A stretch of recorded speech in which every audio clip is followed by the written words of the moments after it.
How to activate your Posca pen. It's dead easy.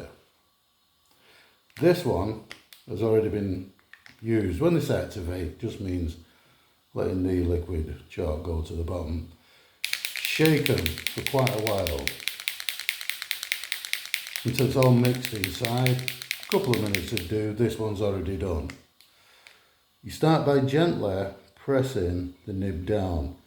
You'll see it start to go. The nibs are white and you'll see it start to go down the nib gradually. There. You've got to be patient because it does take a while to come through.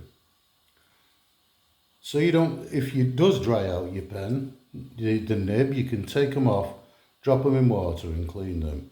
These you can take them off on the 5M, turn them around and you've got a brand new nib on the end of it because they're the sort of same size either way. You can't do that with the 8K or the 17K or the bullet tip ones, the bigger ones. You can with these.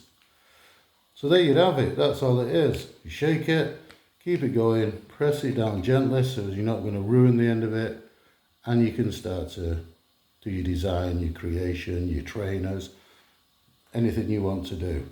Do not press it down and draw it. It lets out too much of the liquid chalk. I would say if you see people trying to activate them on tissue, don't do that. It soaks up all your precious liquid chalk. Do it on this, and then if you do get too much out, you can always dip in like a paintbrush. Always make sure you replace the cap when you've done so it's on firmly, because that'll prevent it from drying out as well. Now then, they come in the two. I'm not being paid, it's not a promotion for Posca Pens. This is the bullet tip pen. It gives you a slightly different finish, a rounder edge, a different sort of way of using it than, let's say, this is your chisel tip. It gives you a much thicker line, as you'll see here. Chisel, and that's no good for the bullet. Bullet tips. These pens, I've used them for many years, as long as I care to remember. I've done blackboards for clubs, pubs, restaurants, and I've always used these for the flow of the ink, the colour, the variation you get from metallics, which are very small. These are quite small ones on the metallics, the 1MR. Then they go up in gradual sizes up to the 17K, which come in as many colours as these, as fluorescents, pinks, yellows, reds, greys.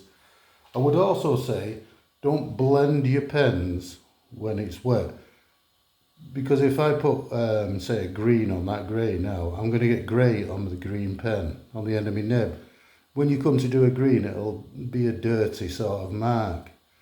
I let it dry, then I blend it, which I'll be showing in other videos, how to blend it dry on dry, sort of layer. Layer your poster, layer your blackboard, layer your drawings. Now then, I think that is about me done. Press it nice and gently, then you'll be able to, it should flow quite easily now, and it does.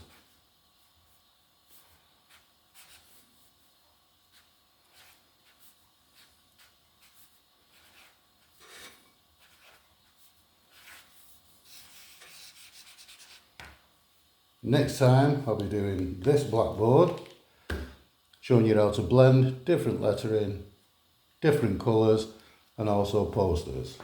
Thank you. If you like it, thumbs up. If you don't, thumbs down. If you want me to see doing anything with the pens, any colours, any designs, just let me know in the comments below.